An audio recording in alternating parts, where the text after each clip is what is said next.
जय श्री कृष्णा। राधे राधे भगतजनों, आप सभी का हमारे YouTube चैनल राधे कृष्णा में हार्दिक स्वागत है।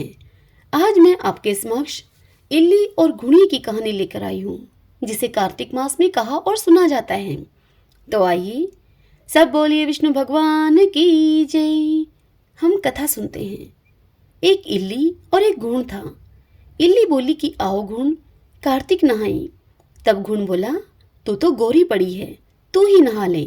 मेरे तो मोट बाजरा पड़ा है, मैं तो नहीं नहाऊंगा।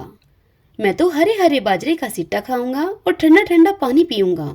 यह सुनकर इल्ली तो राजा की लड़की के पल्ले लगकर नहा ली और घुड़ नहीं नहाया। कार्तिक उतरते ही दोनों की मृत्यु हो गई। बाद में इल्ली ने कार्तिक नहाने के कारण राजा के घर में बेटी बनकर जन्म लिया और घुड़ राजा के घर में गधा बना। जब राजा ने बेटी के विवाह का साया निकलवाया तो विवाह का दिन निकल गया और वह ससुराल जाने के लिए विदा होने लगी। अब जब वह विदा होने लगी तो बेटी की बैलगाड़ी रुक गई। तब यह देखकर राजा रानी बोले, यह बैलगाड़ी क्यों रुक गई? बेटी, तुझे जो चाहिए सो तू मुझसे मांग ले। वह लड़की कहने लगी कि मुझे तो यह गधा चाहिए। तब वह राजा रानी बोले कि बेटी, यह तूने क्या मांगा? यह मत ले, और जो कुछ भी धन दौलत जो भी तुझे कुछ चाहिए सो ले जा। परंतु वह लड़की नहीं मानी और उसने कहा कि नहीं पिताजी, मुझे तो यह गधा ही चाहिए। तब फिर वह गधा उस लड़की के बैलगाड़ी के पीछे फुदक फुदक कर भागने लगा। जब लड़की महल में जाने लगी तो उसने उस गधे को सीढ़ी के नीचे बांध दिया। जब सीढ़ी उतरने लगी तो गधे ने उस लड़की से कहा, ए सुंदरी, ए लड़की, थोड़ा पानी पिला दे। तब लड़की ने कहा कि पहले नहा ले।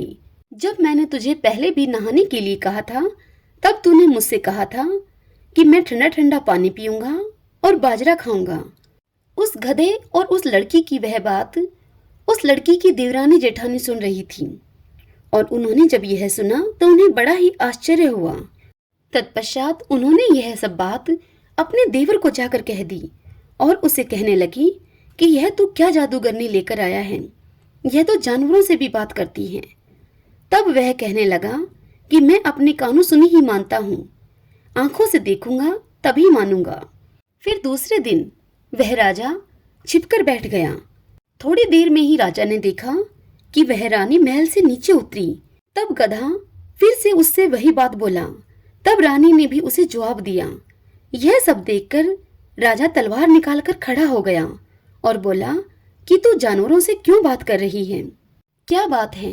तू मुझे सच सच बता दे, वरना मैं तुझे तलवार से मार दूंगा। तब रानी ने कहा कि औरत का भेद नहीं खोलते हैं। तब राजा बोला कि मैं तो तेरा पूरा भेद खोलूंगा। इस पर रानी ने बताया कि पिछले जन्म में मैं तो इल्ली थी और यह घुड़ था। जब मैंने इससे कहा कि आ घुड़, कार्तिक नहा ले, तब यह नहाया नहीं, जिससे कि यह गधा बन गया और मैं राजा की लड़की के पल्ले से लगकर कार्तिक नहा ली, जिसके पुण्य प्रताप से मैंने राजा के घर में उसकी पुत्री के रूप में जन्म लिया। इसलिए मैं तो पिछली बात इससे यह कह रही थी। यह बात सुनकर राजा ने उससे पूछा कि क्या कार्तिक में नहाने का इतना फल है? तब उस रानी ने उसे बताया कि हाँ, कार्तिक में नहाने से मैं आपके घर में राजपाट कर रही हूँ। तब उस राजा ने कहा कि इतना फल है तो हम दोनों आज से जोड़े से कार्तिक नहाएंगे और बहुत दान पुण्य भी करेंगे, जिससे आगे हमें और ज्यादा सुख मिलेगा। दोनों जने कार्तिक नहाने लगे तो राजा के घर में बहुत अधिक धन धान्य और संपत्ति हो गई। हे कार्तिक महाराज, जैसे इल्ली को सुख दिया वैसा सुख सबको देना, जैसा घुड़ को दिया वैसा किसी को मत देना। सब बोलिए कार्तिक महाराज भगवान विष्णु की जय। ओम नमो भगवते वासुदेवाय।